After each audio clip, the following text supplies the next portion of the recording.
the beginning was the Word, and the Word was with God, and the Word was God. He was in the beginning with God. All things were made through him, and without him nothing was made that was made. For God so loved the world that he gave his only begotten Son, that whoever believes in him should not perish, but have everlasting life. For God did not send his Son into the world to condemn the world, but that the world through him might be saved.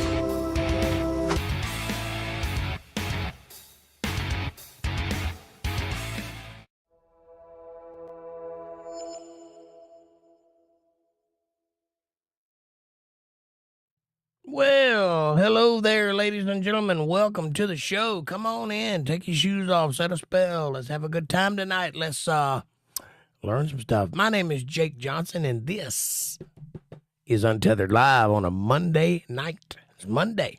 I don't know why I did that, but you get the idea. Maybe it's like that. Who knows?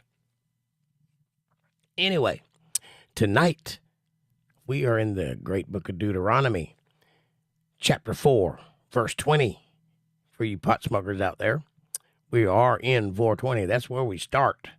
It only gets better from there. You can only imagine what's coming. It's going to be exciting.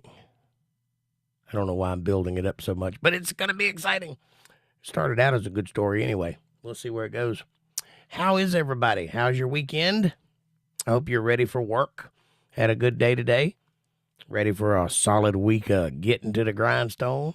Fab Daddy, what's happening, my brother? ATL, are you still here? Welcome, welcome. I'm smoking a menthol and chewing on a Tums. Can't say I need to watch a city council meeting tonight. Well, why would you? You got a great podcast to be at. Or was that an excuse last night?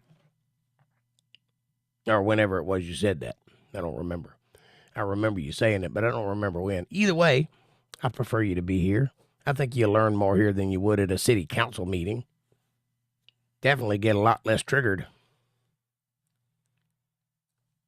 Possibly. I do have moments, but you know what I'm saying. I like you being here. I enjoy your presence, your company, your input, your criticism, all of it. I like it. It's actually a pretty good cigarette to be a menthol. I'm not much of a menthol smoker, but I just happen to have one, so fired it up. How was your weekend, sir? Did you have a good weekend? Did you make lots of money, or did you just hang around the house and chill? It rained all day yesterday here. I couldn't go out for nothing. I am invested in a corrupt city of Sheridan, Colorado. Well, that's terrible, man. Maybe you need to put on a white hat and go clean the town up. Start taking names and kicking tail. I think you could do it. Get you a 6-shooter and hang it on your hip. Walk in, find a building that's got swinging doors so you can go, I'm here and I'm pissed off.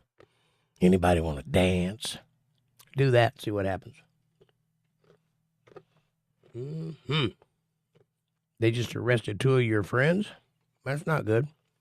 First Amendment friends. That's not good at all.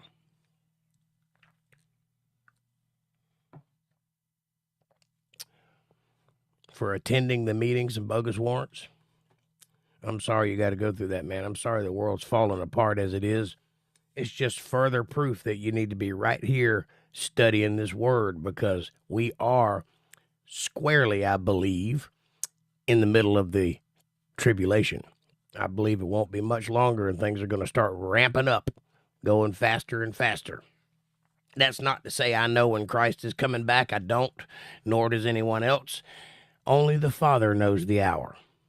No one else does, not even Christ. So, I think it's a good idea to be fortified and to be well knowledgeable and well-rounded in the medium of what the Bible says and suggests, and be ready for action, because it's coming. It's coming to a city near you, Sheridan, Colorado, too. And I pity the fool. I pity the fool who don't read the Bible, don't know what's coming or what has been. American Justice of Texas. Welcome, ma'am. Come on in. Can I hold the door for you as you enter? Nice hot cup of coffee tonight. Delicious. How are you, ma'am? Have you had a great weekend? I hope so. I see your channel's blowing up. I'm proud for you. I, ladies and gentlemen, am now, as of sometime last night or yesterday, a great uncle. My niece was born yesterday. 8 pounds even and full of ruckus. All 10 fingers and toes, healthy and happy. So was Mama, my niece, and this is my great niece that was born. So now I get to watch a whole nother niece grow up and become a human being. I'm excited, happy.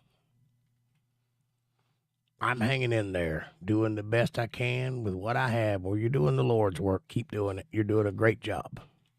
I'm proud of you. I think you got a great channel. Your theme song sucks, but everything else is great.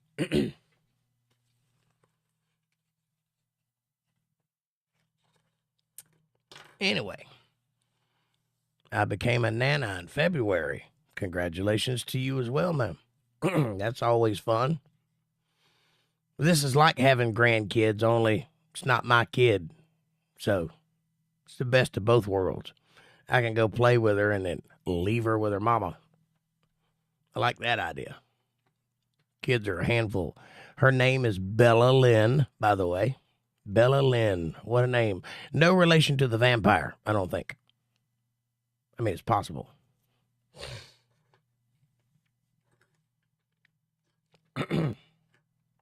Anyway, I've been off YouTube for a solid week because I got banned for having a political opinion 2 years ago. And then I was also coincidentally, because no relation to anything going on, but also off work for a week because my boss went to a steak cooking competition in Texas. So he was gone for a week. So I've been sitting around doing nothing. I mean, nothing.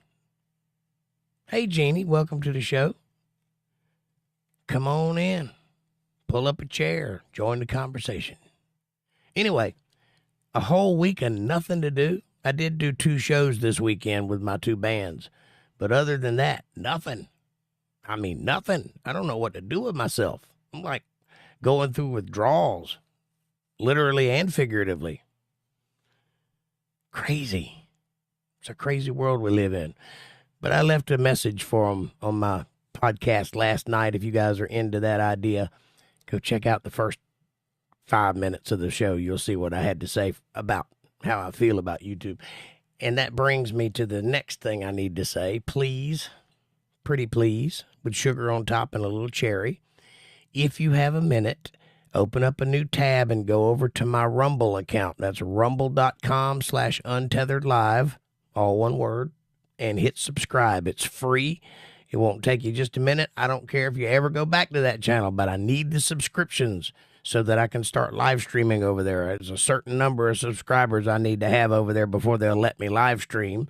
I don't remember exactly what it is. I think it's 25, and I'm at 11. So if you would please go subscribe, and if you've already done so, thank you. I appreciate it. You are fighting the censorship of free speech. You are standing up to the man, and you are allowing me an alternative to YouTube, because right now, this is where I do my live stream. This is where my audience is at. Yes, my podcast is on 11 other platforms, but this is the one where it gets done. And I need to switch that so that they can't censor me anymore, because they won't censor me at Rumble. Rumble is the free speech mecca at the moment. It's not as good as YouTube, but it's good in that respect. So if you would please, and I'll go join yours too, by the way, Ajot. I didn't know you were over there. But if you would please help me get up those numbers, everybody, or if you're just joining us, or if you haven't watched the video yet, but you watch it sometime later in the week, go over to rumble.com/UntetheredLive and hit subscribe. It's free, and it will help me have an alternative to YouTube, which is what I'm working towards now. And I thank you for that. I appreciate your support. Now, let's see what we got here. Jeannie said I did yesterday. Thank you, ma'am. Hey, fools. What's up, ATL? Good to see you. I'm on Rumble as well. Good. I'll check you out. You got to keep going. I'm going to keep going. I'm just going to keep going over on Rumble. And that way, what I'm going to do is I'm going to switch to Rumble and then propagate to YouTube. That way I'll be on both platforms still, but the live streaming will be coming from Rumble, and YouTube can't censor me over there. Now, the reason I'm acting so serious about it is because literally I got censored for having an opinion about the election 2 years ago. 2 years ago, before the rule was put in place that you can't talk about those things, back when you could talk about those things, I said what I thought because someone asked me in the chat what I thought about it. So I told them, this is not a news channel. No one comes here to get news. I don't claim that anything I say is true. All I do is read. Everything else I say is an opinion. And last I looked, according to the First Amendment, you have a right to have an opinion in this country. So now a platform which is not an editor, which is a public forum, is editing my content. They removed the entire video that I put up 2 years ago, which had a lot of great content on it about movies and such. But one person asked me one question and I answered it, and that got me kicked off YouTube for a week and my video deleted. I do have a copy of that video, and it is currently up in other places, but it ain't here, and I don't like that. ATL, says Fab Daddy, is that fools or folks? Either way, there's a F in it. I think they both work. Hey, Kev, what's up, brother?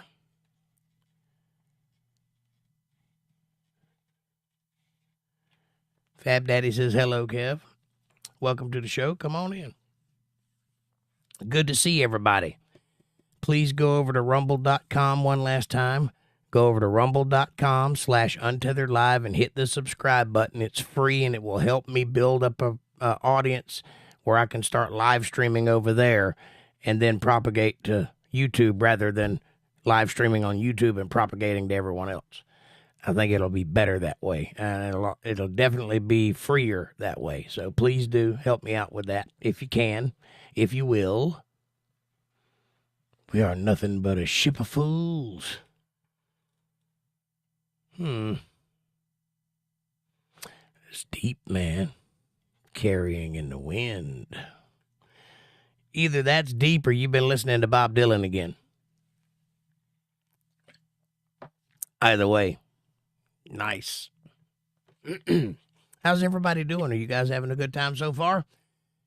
Having a good week? I hope so. I'm excited to get into... I don't even know what song that would be.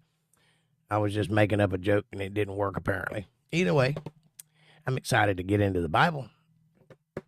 Find out what's going on in Deuteronomy. All morning Dylan. You like Dylan? Is that Tim Dillon that you're talking about? Or Bob Dylan, D-Y-L-A-N. Gotcha. I got you.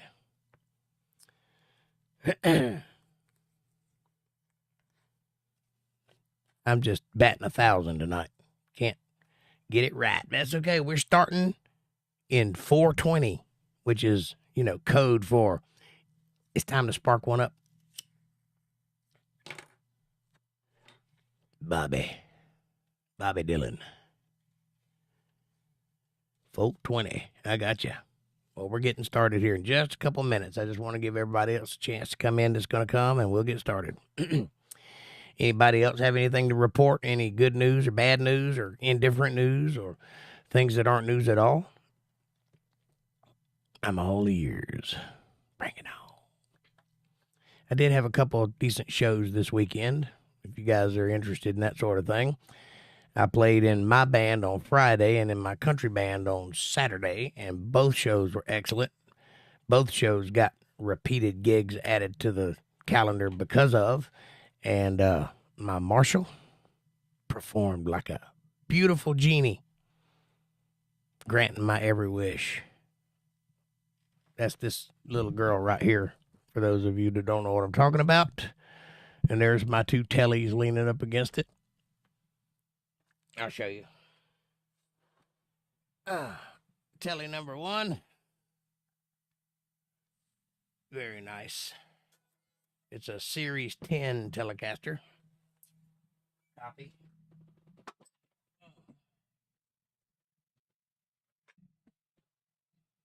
Telly number 2, which is really number 1.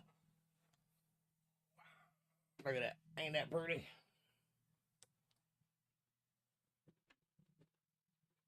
And then there's this one.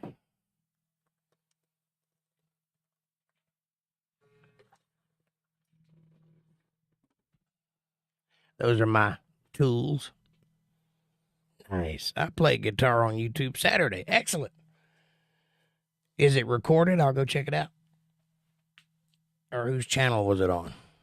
Pretty. Thank you. I like them. They play very well. Very nice.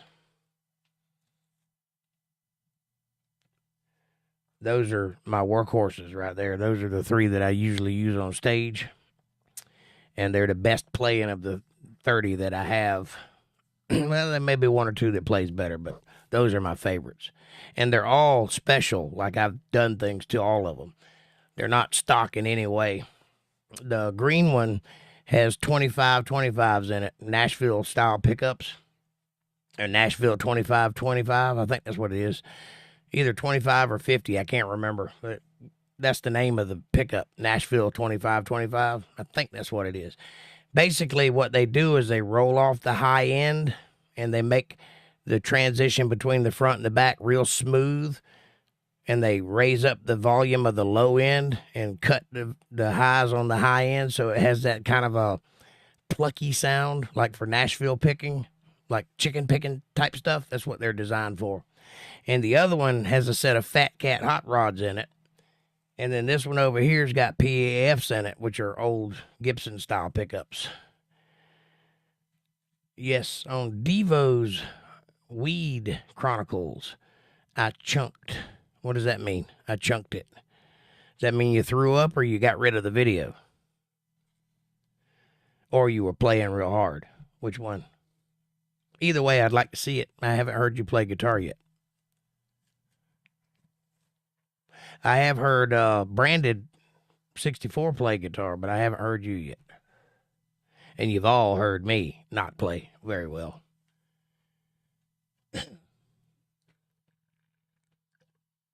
Where is my April at tonight? She's supposed to be here. I'm going to get on to her. Kev, tell April to hurry up.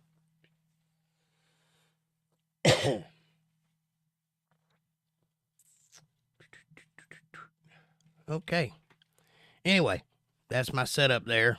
My pedal board's over there. I'm not going to show you all that mess. But I got to tell you, I've been playing guitar for 30 years professionally. And out of all of that 30 years, that is the best sounding amp I've ever owned. That is my forever amp. I'll never need another one. That's it. As long as it holds out, that's the one I'll use from now on. I can't describe how happy I am to have a big boy amp and how much work I put into getting it, because I can't afford that amp. So the fact that I have it is a miracle in of itself. The fact that I found it, the one I wanted, at the price I wanted to pay for it, is another miracle in and of itself. And the fact that it actually works, it's clean. There ain't hardly a scratch on it. The guy that owned it prior to me barely ever used it. He used it a few times, but it's basically brand new. It's got covers and everything, so it's real pristine looking. I love it. I'm terrified of it, though, because I'm scared I'm going to scratch it or tear the cloth on the front or something, because I'm kind of hard with stuff. But I've been trying really hard to take good care of it. So Maybe it'll last me a little while. All right. Well, I guess my numbers are dwindling down. I guess I better get started before everybody leaves me. Let's go down, shall we? That ain't supposed to be open yet. Now open. All right. If you got your Bibles handy, crack them open to Deuteronomy 4:20, chapter 4, verse 20, and we'll get started. And it reads, "But the Lord hath taken you and brought you forth out of the iron furnace," meaning Egypt. Even out of Egypt, see, I told you. "To be unto him a people of inheritance, as ye are this day. Furthermore, the Lord was angry with me for your sakes, and sware that I should not go over to Jordan." This is Moses talking, by the way. And he's angry at Moses for committing a sin back at Mount Sinai, and that sin was he took upon himself the credit for giving the people water, and he smarted off to him saying, "Must I always provide for you?" I'm paraphrasing, but that's basically what he said. "Must I always have to do the work for you?" But that ain't what God told him to say. God told him to tell the people that God would provide the water, and he was to speak to the rock, and instead he hit it with his staff 3 times to make it all dramatic, like he was doing something. He wasn't doing anything, and hitting it with the staff didn't do anything. God provided the water, and because of his actions, he caused a seed of doubt in the Israelites when it should have been an affirmation of God. And that's the sin that he committed, and the reason he's not allowed to go into the promised land, which is Canaan. God made it to where he could see it, but he never got to cross over the border into it. "And that I should not go in unto that good land, which the Lord thy God," now he's talking, giving God credit, "which the Lord thy God giveth thee for an inheritance. But I must die in this land. I must not go over Jordan. But ye shall go over," don't worry, you'll make it, "and possess that good land," that good land being Canaan. "Take heed unto yourselves," pay attention, listen up, "lest ye forget the covenant of the Lord your God, which he made with you, and make you a graven image or the likeness of anything which the Lord thy God hath forbidden thee." Now, in this instance, he's talking about commandment number 1. There's 10 commandments that God put out for all the people to abide by, but number 1 might be the most important one. It's definitely the one he's the most angry about when you break thus far. And that is, "I am the Lord your God.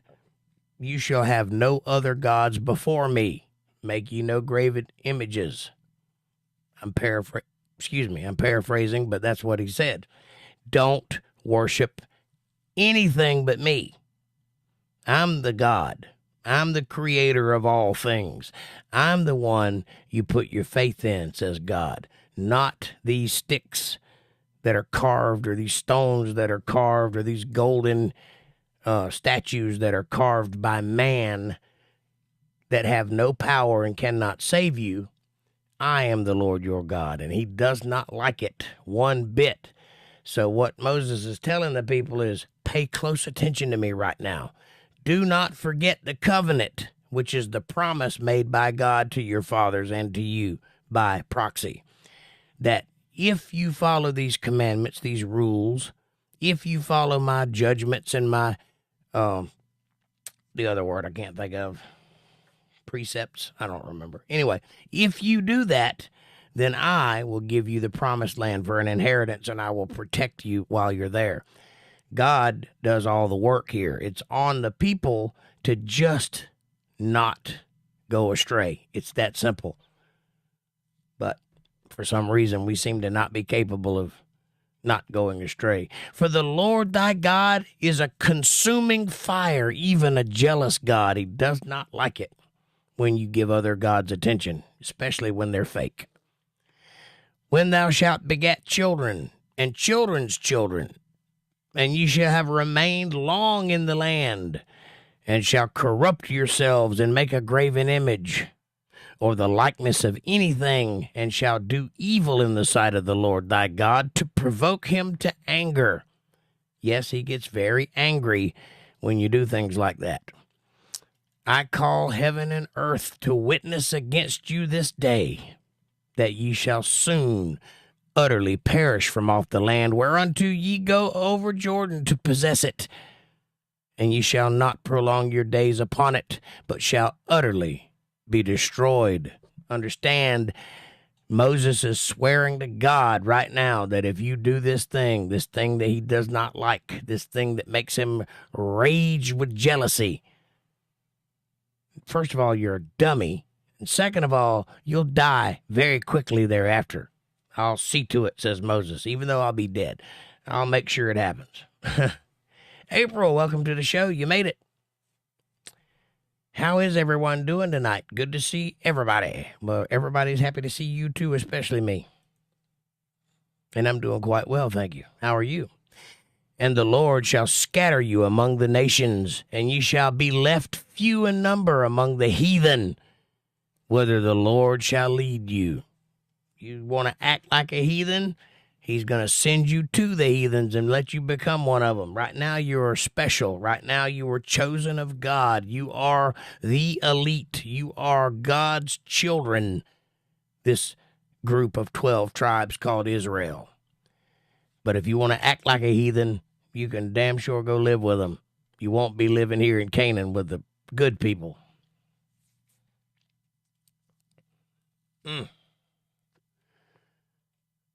April is doing something with CJ. She will be on soon. She's here. There she is. But if from thence thou shalt seek the Lord thy God, thou shalt find him, if thou seek him with all thy heart and with all thy soul. That's saying that even if, but from thence thou shalt, even if you screw up, even if you break the commandments, even if you find yourself corrupted and in sin, if you turn away from that sin and seek God with all your heart and soul, you will find him. Let that be a lesson to you. It is never too late to turn to God. It is never a bad time. It's never the wrong place, never the wrong time. If you need God, you turn away from your sin and you start seeking him. You do that by reading the Bible and by talking with people that are like-minded, by being close to his people. That's how you find God. You look for him and you will find him. Amen. When thou art in tribulation, this word tribulation means all manner of things, but it's stress. It's bad timing. It's a rough neighborhood. It's a hard day's work. It's whatever you're doing and it ain't working out. That's tribulation. It's anything that causes you to suffer. And when you find yourself in tribulation and all these things are come upon thee, even in the latter days, that's now, the latter days, the end of times, the last period of earth, if thou turn to God, if thou turn to the Lord thy God and shalt be obedient unto his voice, for the Lord thy God is a merciful God. He will not forsake thee, neither will he destroy thee, nor forget the covenant of thy fathers, which he sware unto them. That's God swearing to people, not people swearing to God. That swear is kept. I promise you that. Even in the last days, after everything has gone to hell in a handbasket, after you spent your whole life a sinning and running amok, even then, even as Christ is coming in the clouds and you see him afar off, if you turn away from your sin and start seeking God, he will find you and he will save you. Period.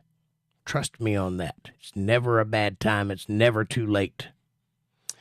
For ask now of the days that are past. Look into your past. Look into your memory and ask yourself this question. which were before thee. That's the time before you.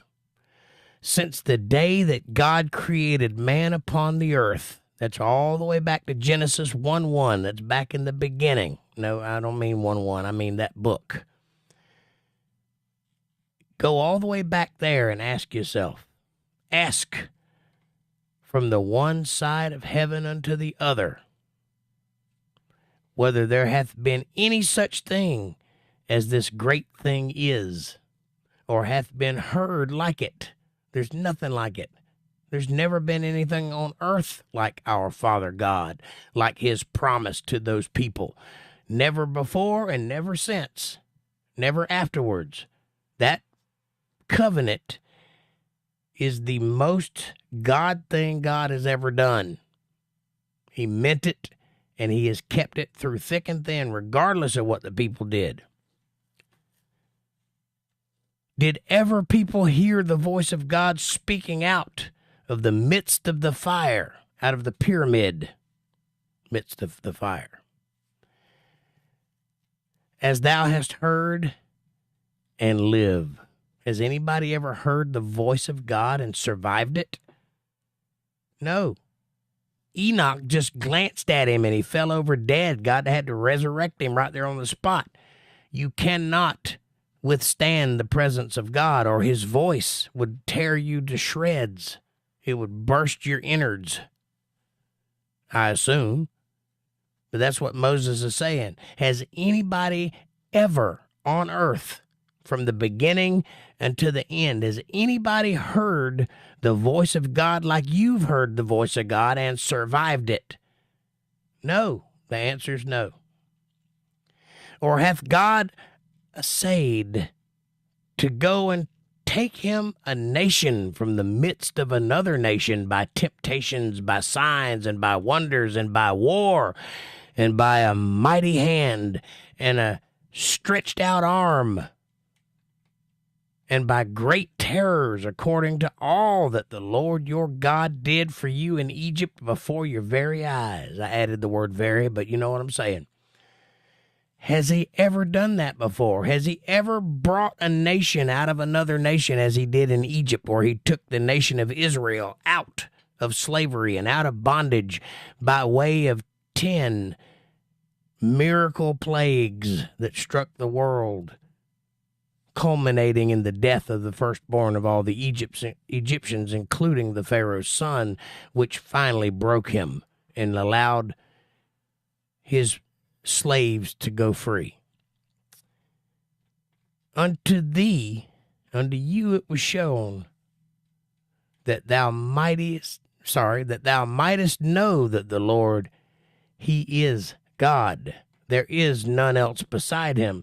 It's been showed to you. You've seen it with your own eyes that God is who he says he is, the creator of all things, the only God, the most high of all creatures, ethereal and physical.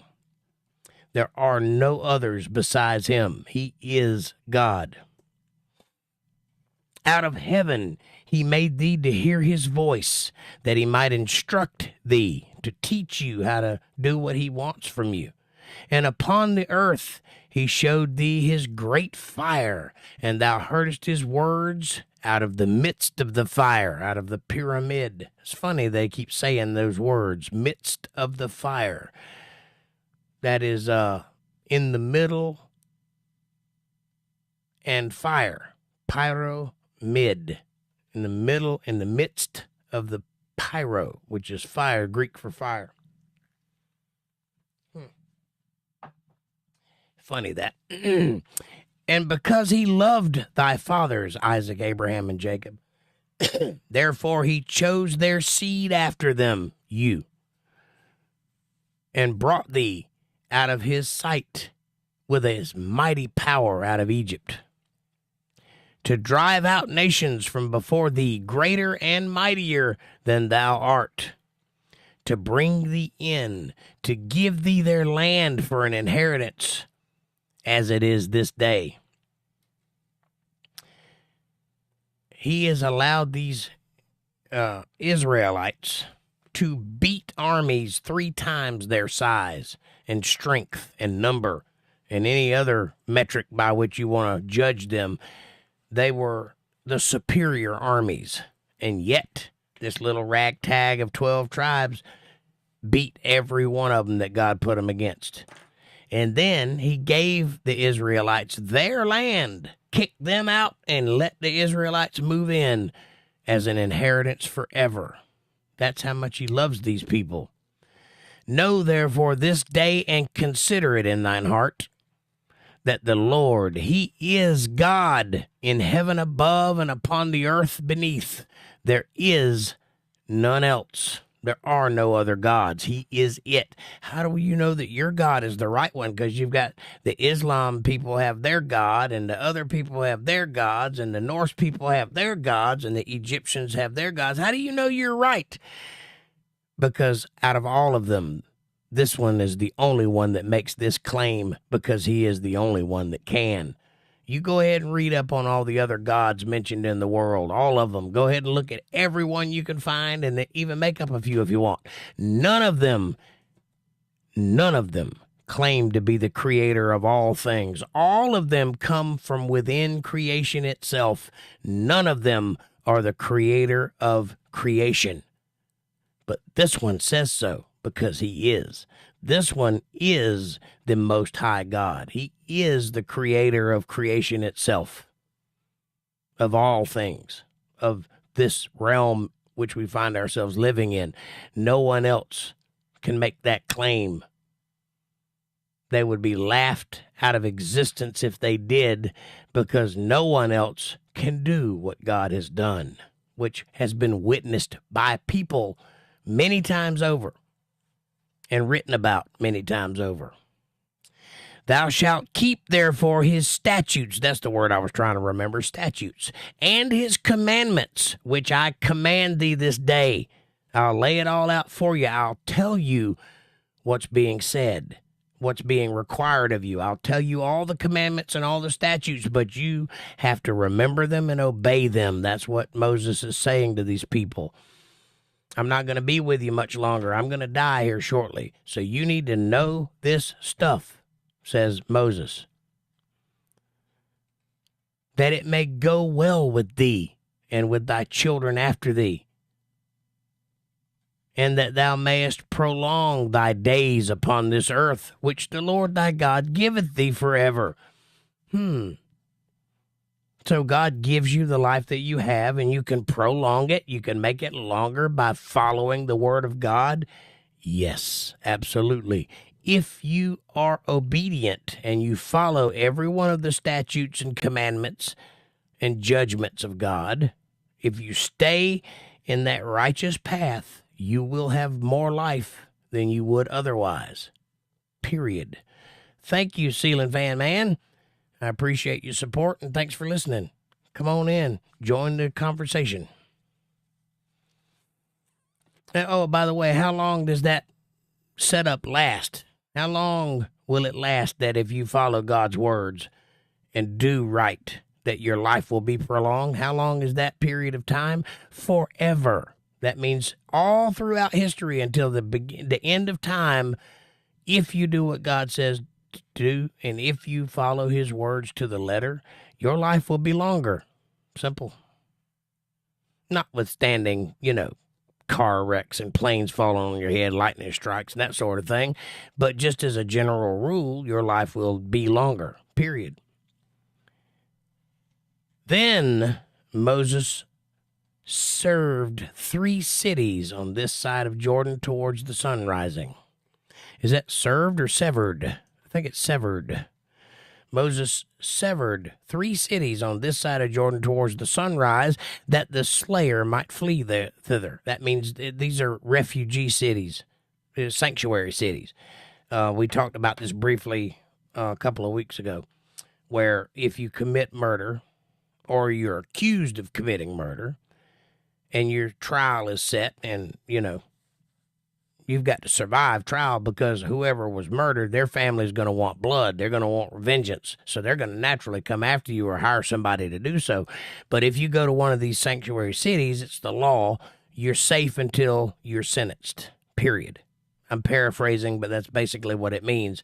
Until such time as the elders or the judge or whoever it is tells you what is to befall you, you are safe in the city. Now, if you leave the city and somebody kills you, that's your fault. But as long as you're in that city, you're safe until you are sentenced.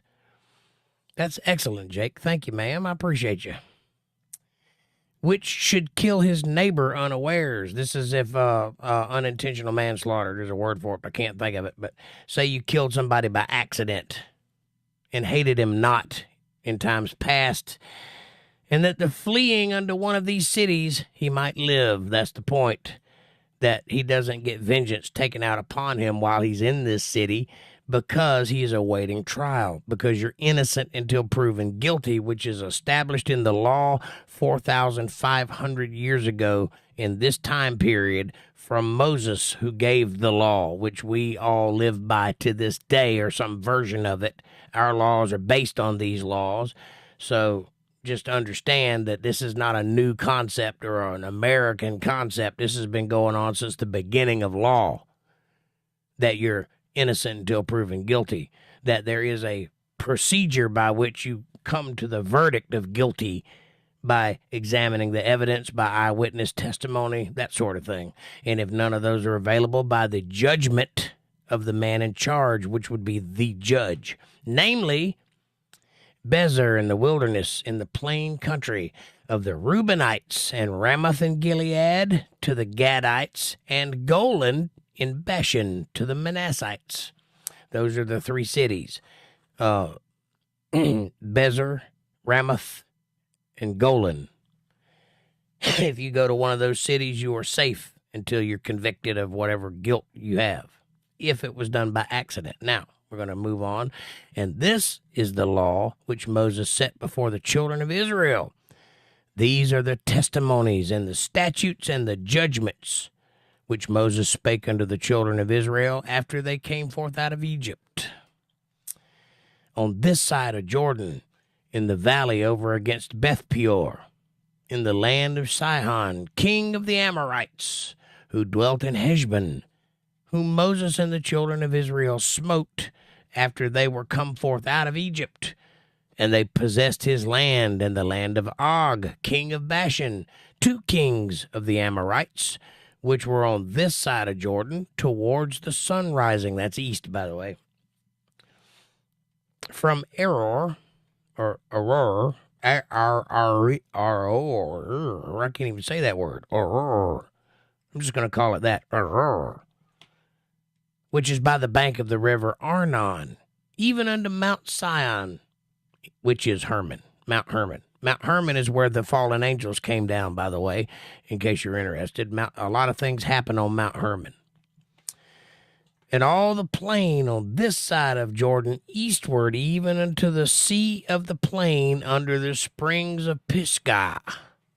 And Moses called all Israel, and said unto them, Hear, O Israel, the statutes and judgments which I speak in your ears this day, that ye may learn them and keep and do them.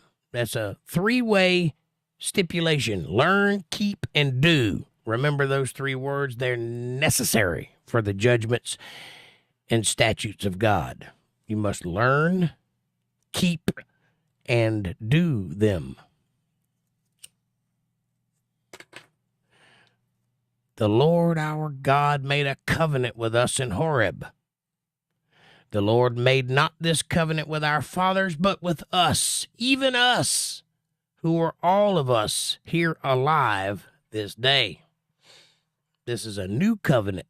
We speak of a new covenant a couple of times, and this is the one they're referring to, which is the same as the old covenant, only made with the children instead of the father.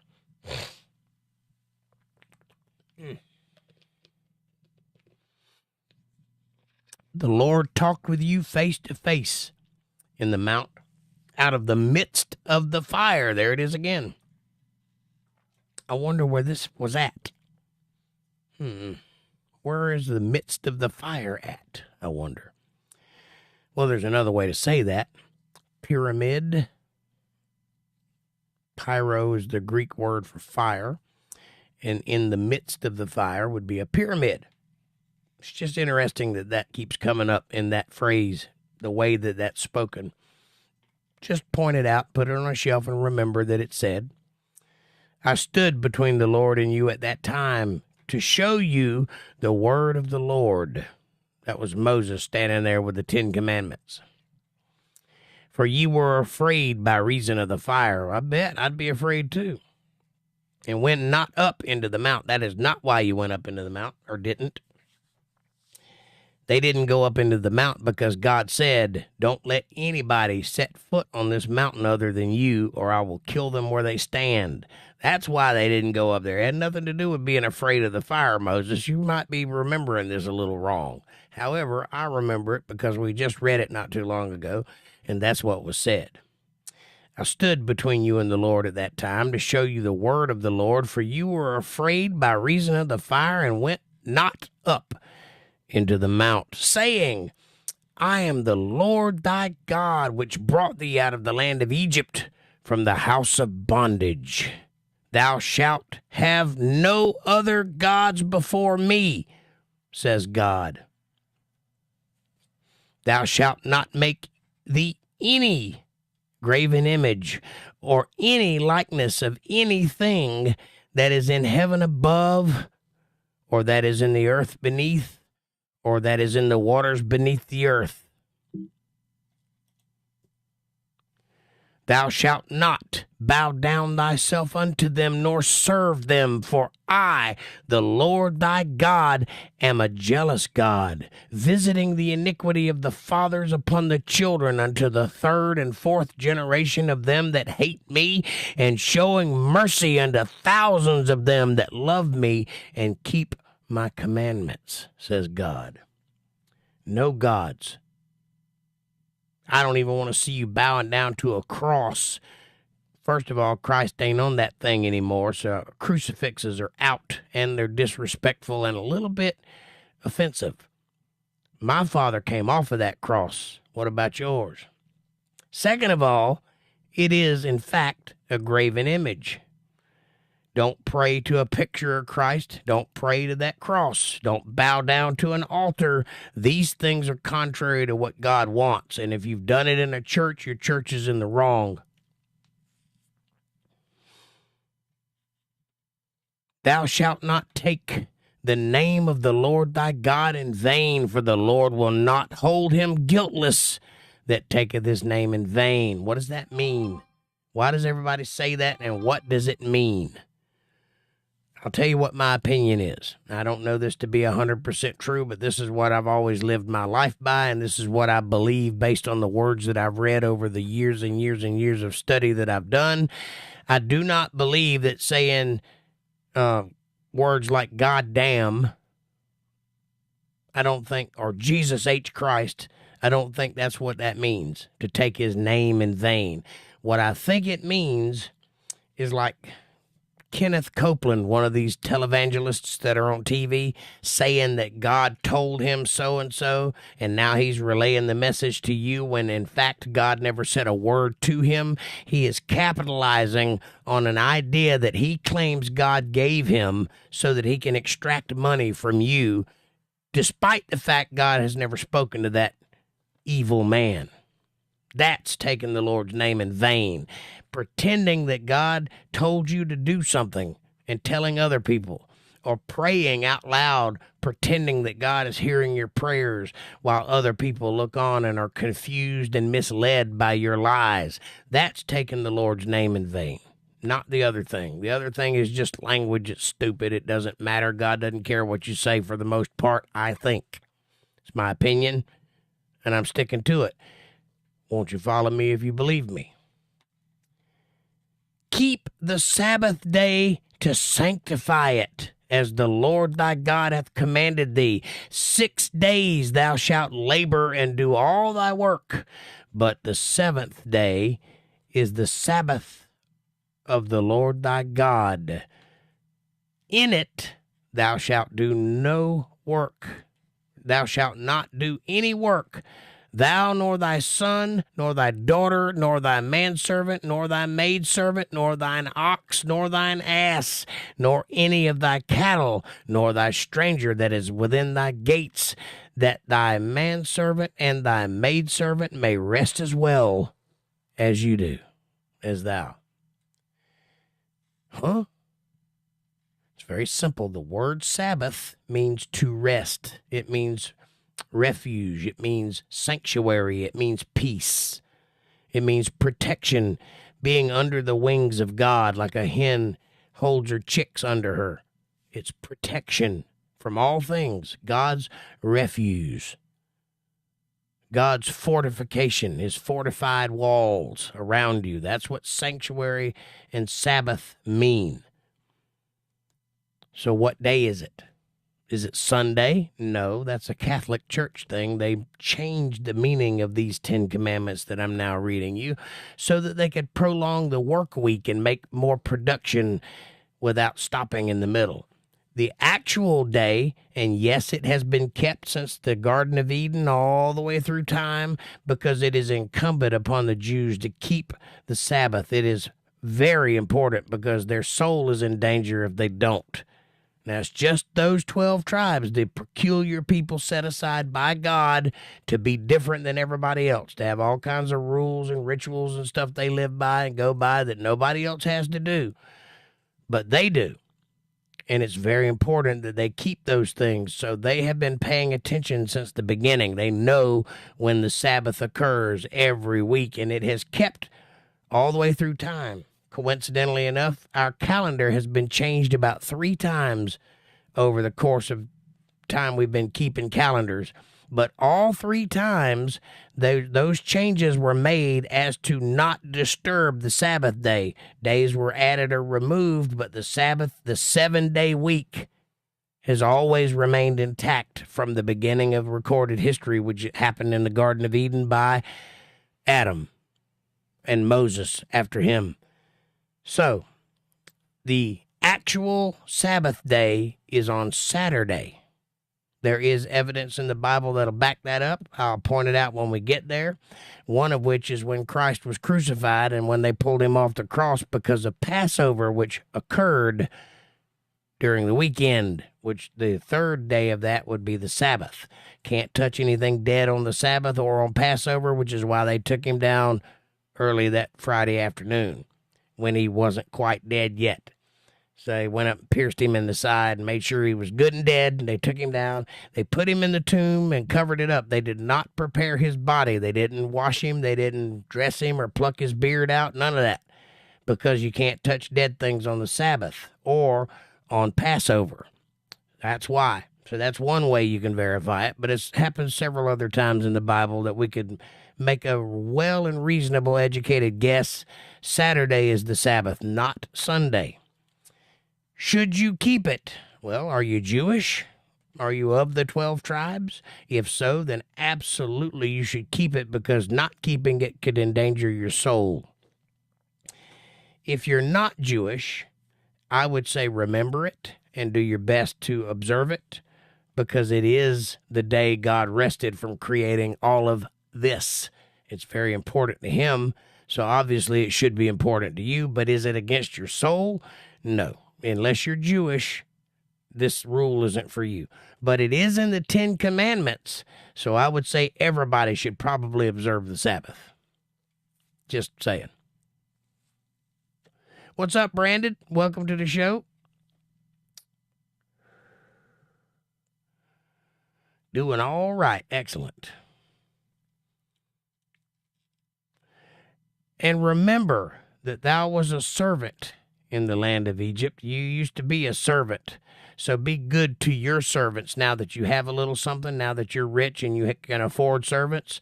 Remember that it wasn't that long ago you were a stranger. You were a servant. So always treat strangers and servants with kindness and dignity because that could be you. It's only coincidence in the love of God that it's not you. It isn't anything you did. Trust me on that. And that the Lord thy God brought thee out thence through a mighty hand and by a stretched out arm. Therefore, the Lord thy God commanded thee to keep the Sabbath. Remember, you once were a servant. So be good to your servants and allow them the time off for the Sabbath as much as you keep it. Like I said, other than it being mentioned in the Ten Commandments, I would say it's just a Jewish thing. It's not for everybody, but it's in the Ten Commandments, which means it's for everybody. Do what you can do to observe the Sabbath. At least pray and remember Lord's rest on that day and try not to work if you can. But Christ said, if my ass falls into a ditch on the Sabbath, am I supposed to leave him there till Sunday?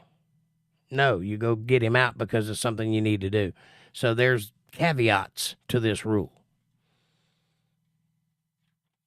Honor thy father and thy mother as the Lord thy God hath commanded thee, that thy days may be prolonged. Here's another thing that will give you extra life. Honoring your mom and dad. Does that mean you got to like them? No. Does that mean you got to trust them? No. It just means you have to honor them for the fact that they brought you into this world, for the fact that they are responsible for you being here. So you honor them for that, and you'll have a longer life. And that it may go well with thee in the land which the Lord thy God giveth thee. That life that's prolonged, you'll have a good one in this new land if you honor your mother and father. Thou shalt not kill, period. This word kill means criminal homicide. It means to lie in wait and take someone, a premeditated murder. That's what that word means. It does not mean vehicular manslaughter. It does not mean acts of war. It does not even mean a hitman carrying out a contract. It means to have malice and forethought and plan or design to take someone's life and then carry it out. Thou shalt not kill. Neither shalt thou commit adultery. Sorry, ladies, if you're cheating, you're in trouble. Same goes for you guys. Don't commit adultery. What does that mean? That means to have sex with someone while you're married or to have sex with someone who is married. That's what that means. Don't screw up somebody else's marriage. Don't screw up your marriage. Stay away from that kind of sex. You don't need it. You can find plenty of fish in the sea out there that's free. You don't need to take someone else's marriage down to satisfy your royal oats. Or whichever metaphor. Neither shalt thou steal. Don't steal. That means to take something that doesn't belong to you, period. In all that could mean, in every little instance or every big instance, that means not a penny, not $1 billion. You don't take it if it's not yours. Neither shalt thou bear false witness against thy neighbor. Don't be called into court and then testify that your neighbor did something that he didn't do. Or don't tell your friends that your neighbor has herpes when he don't, or something, whatever. Don't lie about your neighbor. And who is your neighbor? The word neighbor means whoever is closest to you. Who's next to you. That's your neighbor. Whether you're standing in a crowd or living on a cul-de-sac. Anybody that's next to you is your neighbor. That covers everybody, by the way. Neither shalt thou desire thy neighbor's wife. That goes under the adultery caveat. Don't desire his wife.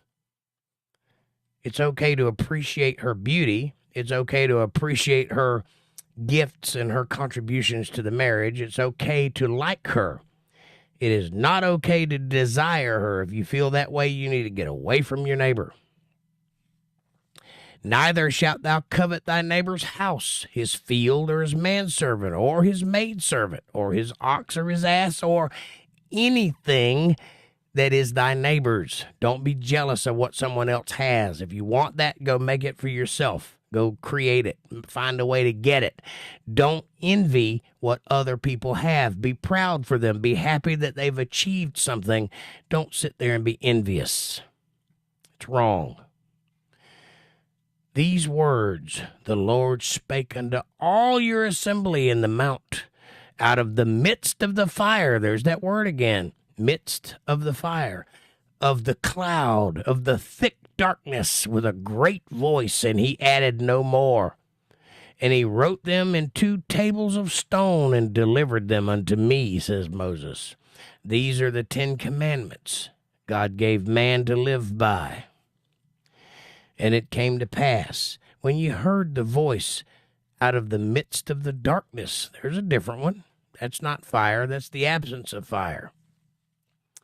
When you heard the voice out of the midst of the darkness, for the mountain did burn with fire, that you came near unto me, even all the heads of your tribes and your elders. And ye said, Behold, the Lord our God hath showed us his glory and his greatness.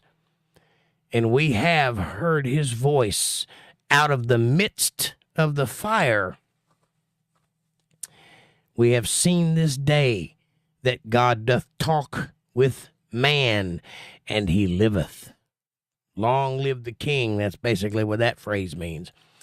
They keep hammering that midst of the fire thing. It's over and over and over. If you speak a foreign language, if you write Greek or Hebrew down, you'll notice that they're very specific languages. And when you keep seeing a phrase pop up, that phrase has a meaning, and you can delve into it and find out the meanings of those things. That's a side quest for you to go look at. I'm not going to get into it right now. I've done it before, but that's for me to know and you to find out. And when you find out how important that is, you come back and say, hey, I learned something from old Jake. I think I'll come back to his next read next week. And then you're in, you're committed. Now you're a member of my little church. See how that works? We have seen that God talks with man, and he indeed is alive and well. Now, therefore, why should we die? That's a strong jump. For this great fire will consume us. Why would we get near those booming words? Why would we want to go up into that mountain and be burned alive? This big, great fire will consume us all. If we hear the voice of the Lord our God any more, then we shall die. Well, them's the breaks, kid. When you're listening to God, it's kind of hard to pay attention because it's so almighty and so powerful. I would imagine it rattles your very core just hearing him talk.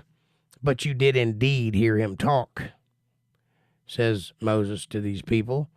And you do know that what I'm telling you is the truth because you were there. You saw it with your own eyes more than once.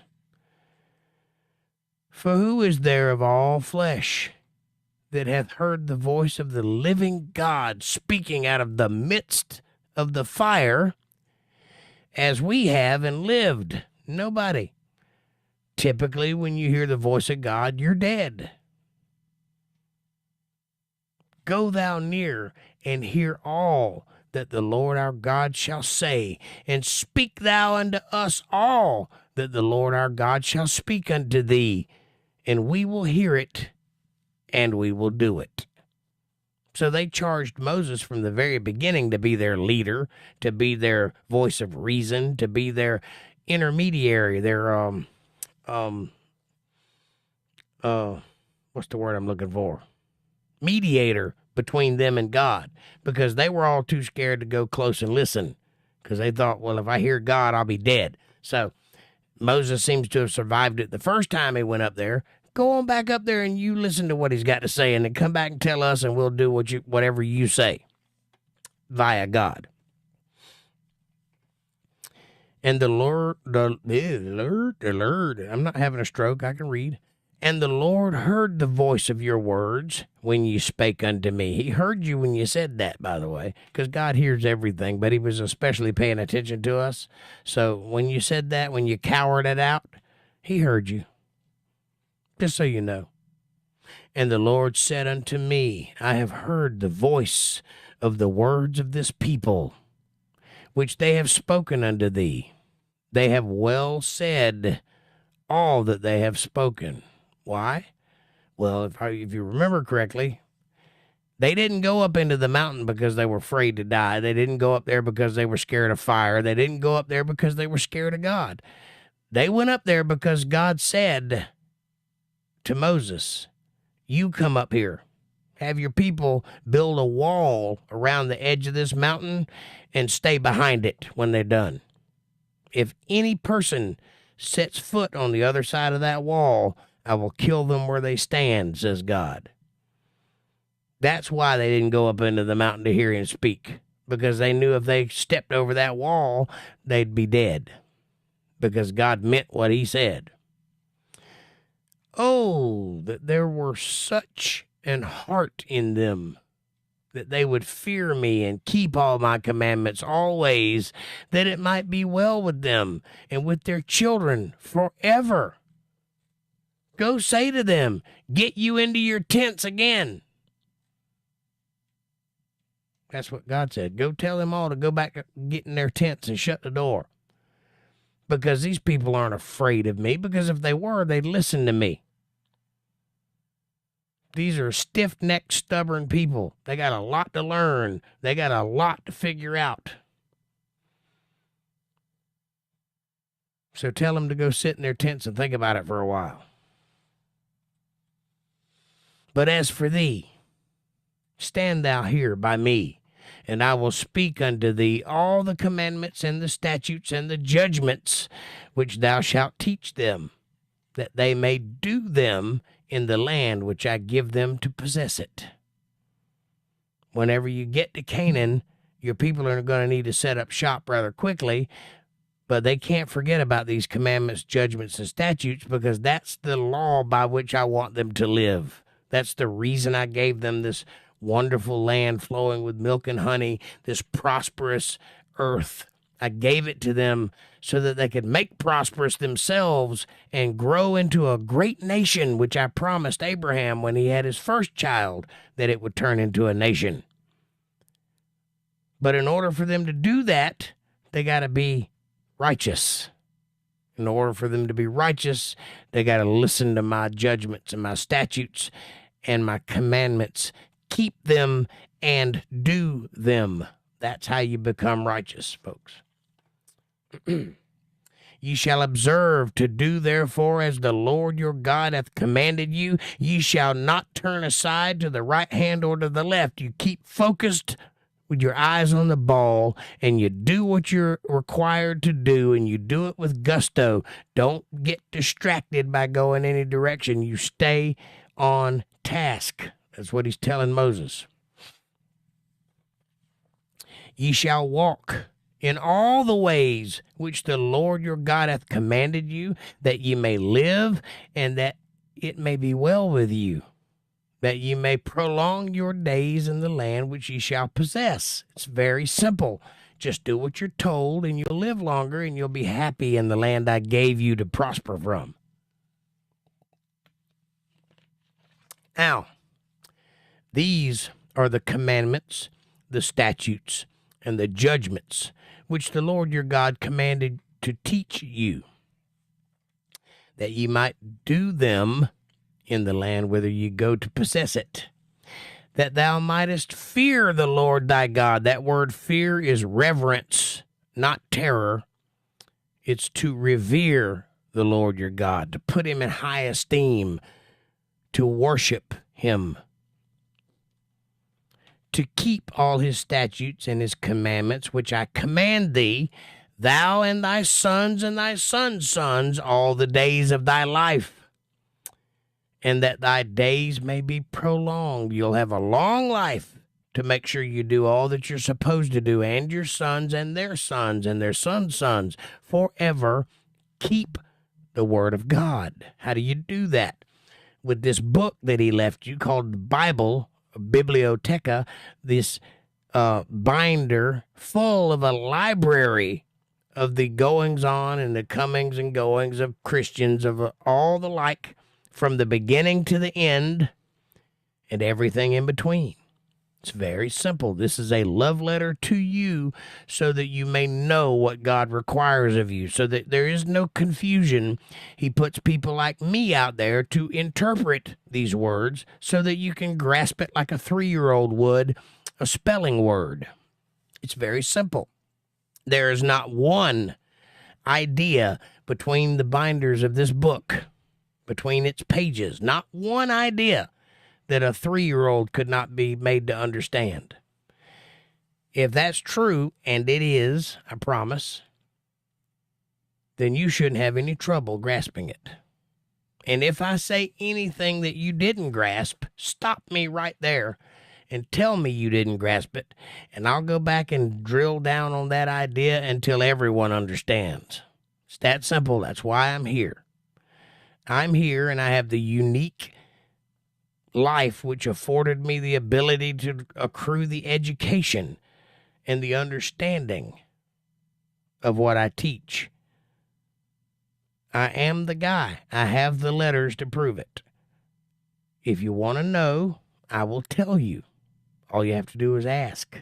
If what I said to start with didn't clear it up, which I hope does. I want everybody to keep all the statutes and commandments and judgments of God, which is commanded Moses for their sons and their sons' sons all the days of their life, and that life will be prolonged. Hear, therefore, O Israel, and observe to do it, that it may be well with thee, and that ye may increase mightily, as the Lord God of thy fathers hath promised thee, in the land that floweth with milk and honey. I gave you this land so that you could prosper. That's why you're here, to get rich and fat and happy. But you got to follow my rules. This is my house. As long as you live under my roof, you will follow my rules. But my roof contains everything you need to prosper mightily and get rich beyond your wildest dreams.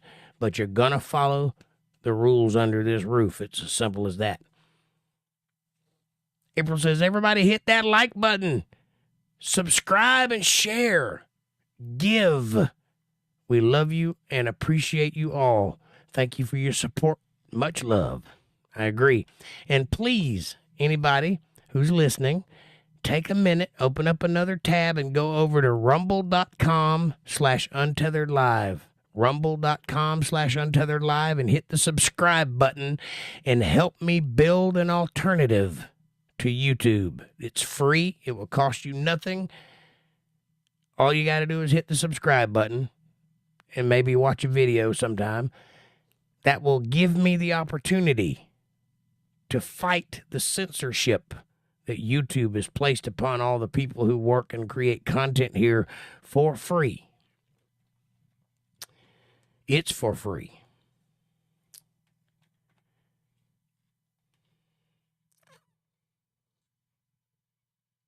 Hear, O Israel, the Lord our God is one Lord.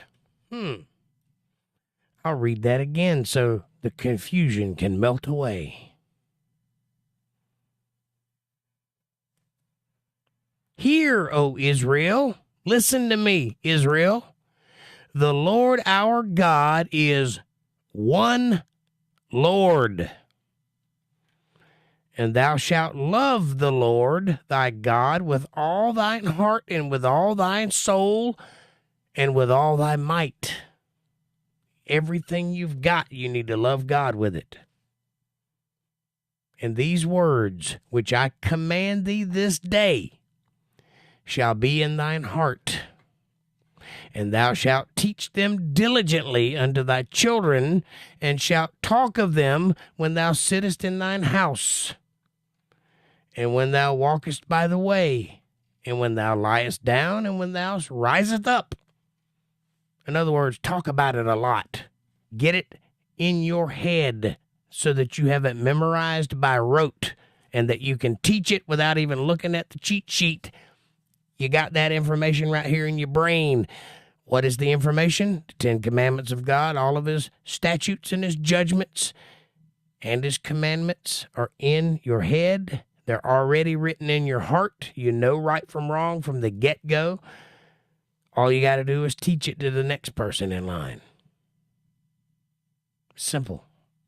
And these words which I command thee this day shall be in thine heart, says God.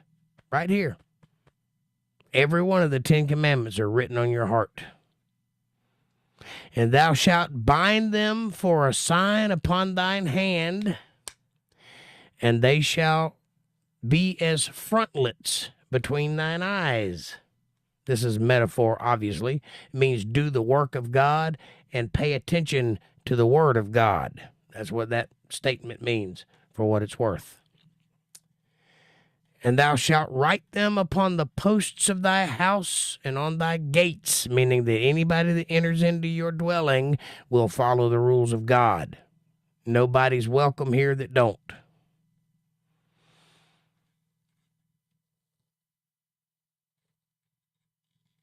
And it shall be, when the Lord thy God shall have brought thee into the land which he sware unto thy fathers, to Abraham and to Isaac and Jacob, to give thee great and goodly cities, which thou buildest not. You didn't have to build these cities. They're already standing when you took the place.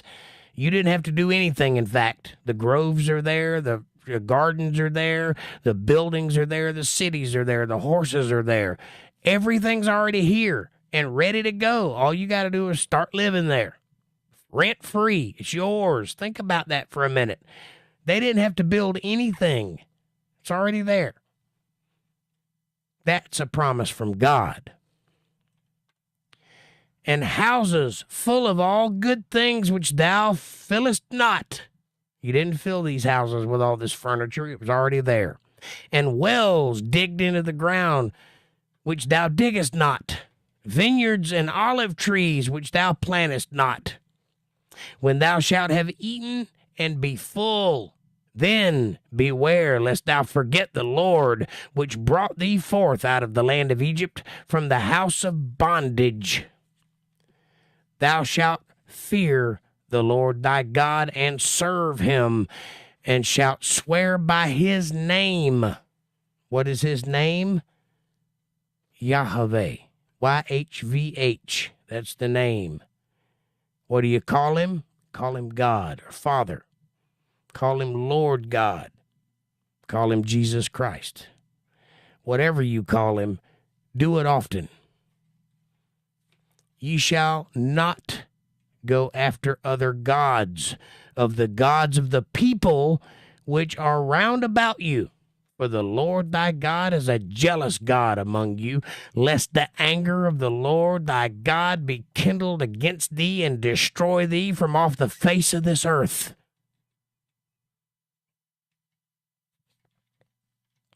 Ye shall not tempt the Lord your God as ye tempted him in Massa or Masha. Thou shalt diligently keep the commandments of the Lord your God and his testimonies and his statutes which he commandeth thee. And thou shalt do that which is right and good in the sight of the Lord, that it may be well with thee, and that thou mayest go in and possess the good land which the Lord sware unto thy fathers, to cast out all thine enemies from before thee, as the Lord hath spoken. And when thy son asketh thee in a time to come, saying, What mean the testimonies and the statutes and the judgments which the Lord our God hath commanded you? What does that mean? Then thou shalt say unto thy son, We were Pharaoh's bondmen in Egypt. We were slaves. And the Lord brought us out of the land of Egypt with a mighty hand and an outstretched arm. And the Lord showed signs and wonders and great sore upon Egypt, upon Pharaoh, and upon all his household before our eyes. And he brought us out from thence.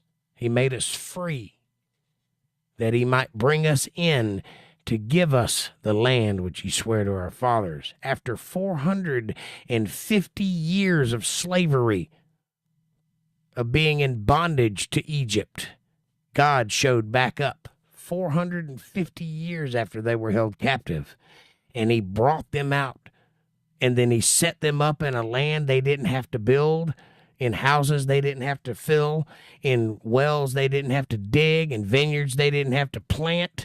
He gave them a fully functioning life with no effort required. And then he protected them.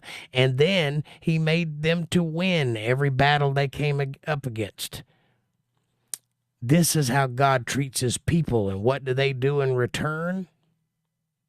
Everything they can against God. Think about that. How good must it be to live a life you didn't have to build? To just walk in and it be yours. Everything. No bills to pay, no debts to repay, no work needed to be done. It's all there and functional. All you got to do is show up. And the Lord commanded us to do all these statutes, to fear the Lord our God for our good always, that he might preserve us alive as it is this day. That's where we're going to stop for today, ladies and gentlemen. Next Sunday, we'll pick up at 6:25 and continue this story.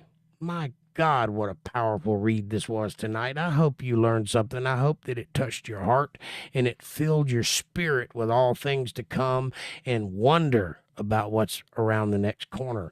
I hope that it inspires you and fills your soul with beauty and joy and trust in the Lord our God. Speaking of trust, won't you trust me and take a moment and hit that subscribe button. Press the bell icon so you get notifications of when I'm going to be online. Smash that like button. It's right in front of you. It takes no effort at all, and it really does help the channel with the algorithms, and it helps us get recommended to people who might need to hear what we're saying. So won't you please do that? Share this video with people you love. Better yet, share it with people you don't love. Bring them into the family. Make them part of the fold. Be part of their solutions, not part of the problems. Leave comments down below and let me know what you're thinking about. Question me, curse me, bless me, challenge me, confront me, conform with me, drink my Kool-Aid. Hey, make your own Kool-Aid as long as you're thinking critical. That's what I really want. Critical thought coming from that brain of yours. And hey, if you love the Word of God and you can see the value in what I'm trying to build here and you'd like to be part of that and you'd like to help me make this thing a reality for people who really, really need it, you can do that. If you feel led to send your tithes, offerings, or love offerings to a place where you're taught the Word of God, you can do that too. If you'd like to just pat me on the back and say, hey, good job, Jake, I'm with you, I see what you're doing, you can do that too by going to paypal.me/jakejohnsonband. Or if you're a CashApp user, you can go to $JakeJohnsonBand. Every little bit helps. It's a win-win. It's a blessing to my soul. But it's a blessing to yours, too, because God notices these things. Now, I thank you so much for your support, your trust, and your confidence in the words that I teach, and your continued returning to this channel for more. I appreciate you, and I am grateful that you have come here. I'm grateful that God has put us together. So I thank you with all of my heart, and I will do my utmost to be worthy of your support, and I thank you. Now, we will continue by answering all of your questions and comments. Let me read a chat. What'd I miss?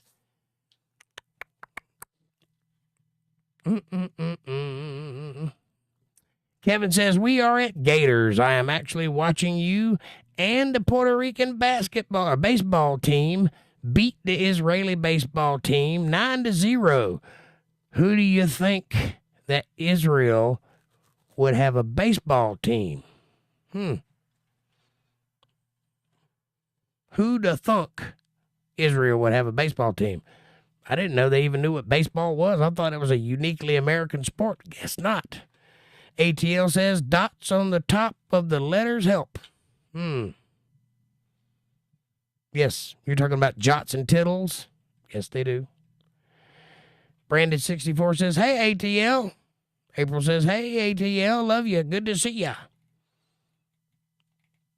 Brandon says, April says, I created an account today on Rumble. Yay! Thank you. I've considered creating a Rumble account myself. Please do, Brandon. I need your help. Would you go do that and subscribe to my channel? That way we can fight the censorship and keep free speech for ourselves. Yes, I know you're thinking, well, that's the American way. Free speech is commandment number one. Amendment number one. Guess what? It's not so much anymore. Things are changing. And if we don't fight back, it'll change and not go back to the way it was. We need to stand up to it. We need to have an alternative. So help me out, would you please? All it takes is a little press of the button, subscribe, and then we can do it. April says, great, Brandon. It'll be nice seeing someone I know in chat. Yes. I need to figure it out, LOL, says Brandon. I'm not real good with tech crap. Well, fortunately, it's very easy. You can just about do it with just a couple of clicks. If you got a Facebook account, it might make it easier. I don't know. But it's easy because I've done it and I did it quickly. So, same, says April. I just created my username and I haven't set up a profile. As long as we can get the job done, that's all that really matters. The videos will still be on YouTube. They'll still be here and everywhere else that they are. Only difference will be is I'll be live streaming from Rumble rather than YouTube. And I may do both, but I'll have an alternative to create the content so that I can't be censored. That way, if YouTube decides to take down one of my videos again, I'll have it over there where free speech is paramount. It's very important. Hey, Fab Daddy, says Brandon. Hey, 64, says Fab Daddy. Hello, Fab Daddy, LOL. I saw you hanging at Devo's. Cool cat he is. Good to see you. I don't know what a Devo's is, but I like it. Jeannie says, thank you. Very much appreciate. Thank you, Jeannie, and I very much appreciate your patronage. Thank you for being here, and I hope you come back for many, many, many more. I'll be here. I hope you will be, too. I heard the last bit. I need it. I am angry. What do you mean there, Fab Daddy? What are you angry about, and what do you need, and how can I help? April says, thank you, Jake. Inspiring for sure. Love the read tonight. Awesomeness. Well, the awesomeness is all you, babe. I'm just a mouthpiece. I'm just reading the news, honey.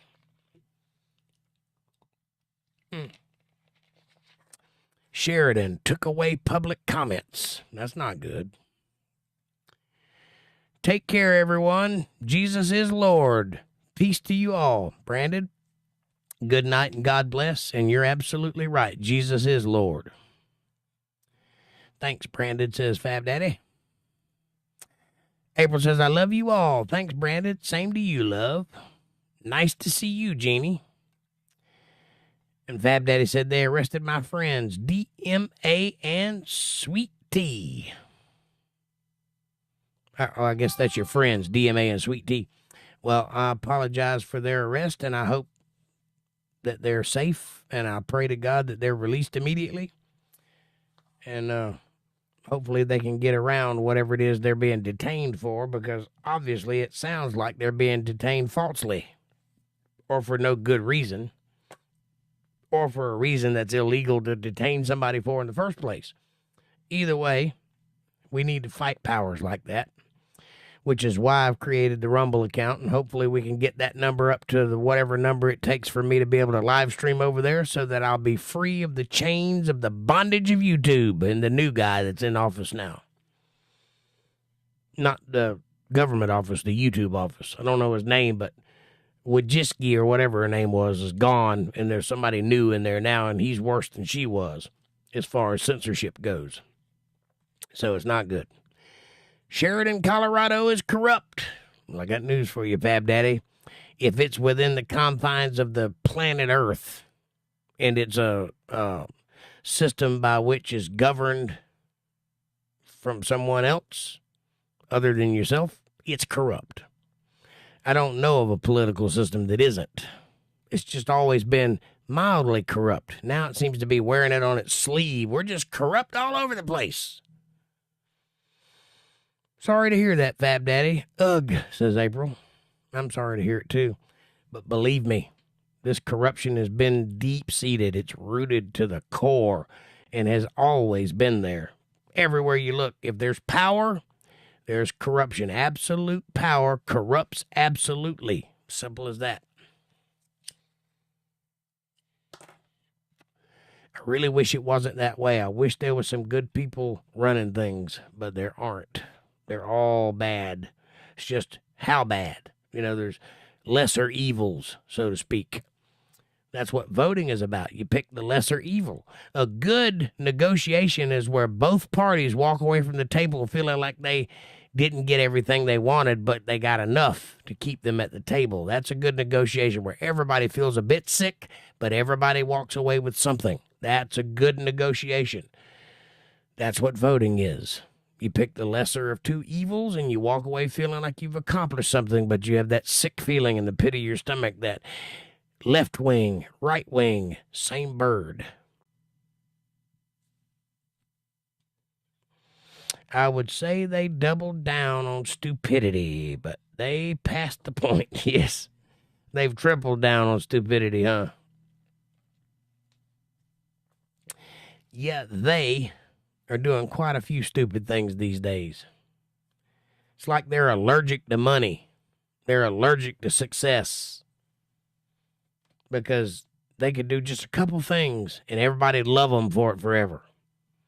But they just won't do it. They don't even see it. I don't even think they're aware of it.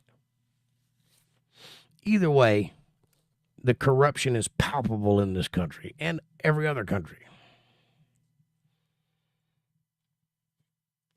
The only hope we have is that A, we manage to come up with some strategy that'll hold them at bay, or B, Christ to hurry up and come on back and put an end to all this corruption. Because those are the only two ways we're going to get around it. They are afraid of transparency. Well, they should be championing transparency. Everybody knows there's more than two parencies. Tragic. Yes, it is, April. Yes, it is.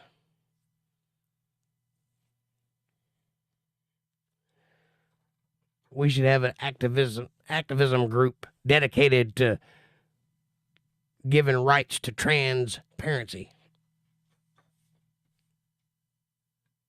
Is it just me, or was that a bad play on words? I liked it. Arrested for filming in a public building? They have every right to film. It's public building. Public meaning they own it. They pay taxes for it. That's their defense. And it should afford them the right to film there, because there's no reason of reasonable privacy. There's no expectation of reasonable privacy in a public room full of public people. 5 out of 15 First Amendment people in December got arrested. I'm sorry, Fab Daddy. I hope it gets better for you. Think about those poor souls that are still in prison from January 6th. Like the shaman guy. Even though there's video of him being led around by the Capitol Police and them opening doors for him and patting him on the back and talking with him and hanging out with him, that's not a defense, apparently. We'll see. That remains to be seen. I don't know whether he's guilty or innocent. But the news will definitely tell us the truth.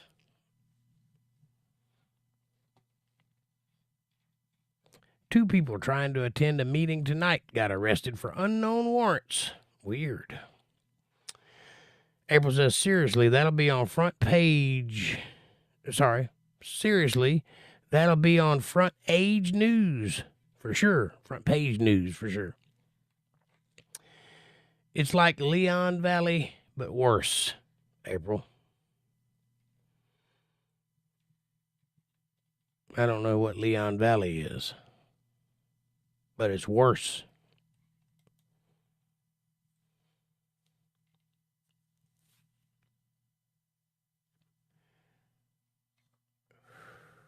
Well, boys and girls, here we are once again, reaching the top of the hour.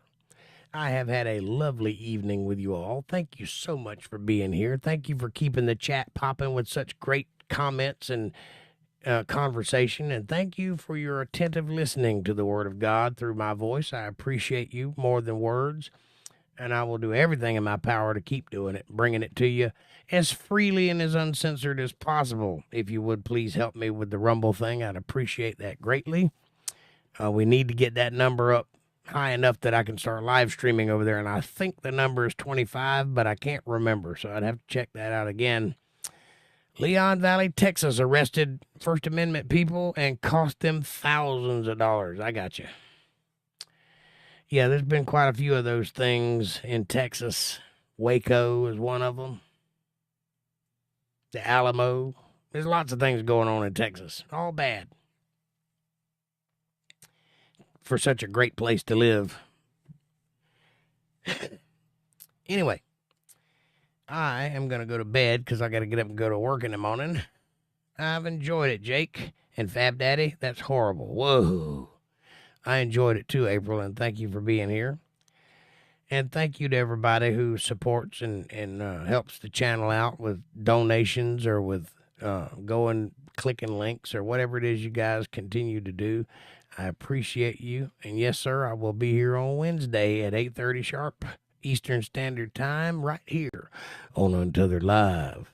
Thank you so much for everything you guys do. I appreciate you immensely. You guys are the reason I can continue to eat while I do this thing, while I've endeavored to take on the innumerable, unmeasurable task of going through the Bible repeatedly and trying to explain it, make sense of it, so that everybody can understand. So you guys are the reason I'm still alive. So thank you for that, and I appreciate you. And I will try to make this content as valuable and as entertaining as possible. As long as you guys will show up, I will too. Have a great night. God bless you all. Thank you so much for being here. And as always, I will see you on Wednesday. And thanks for watching.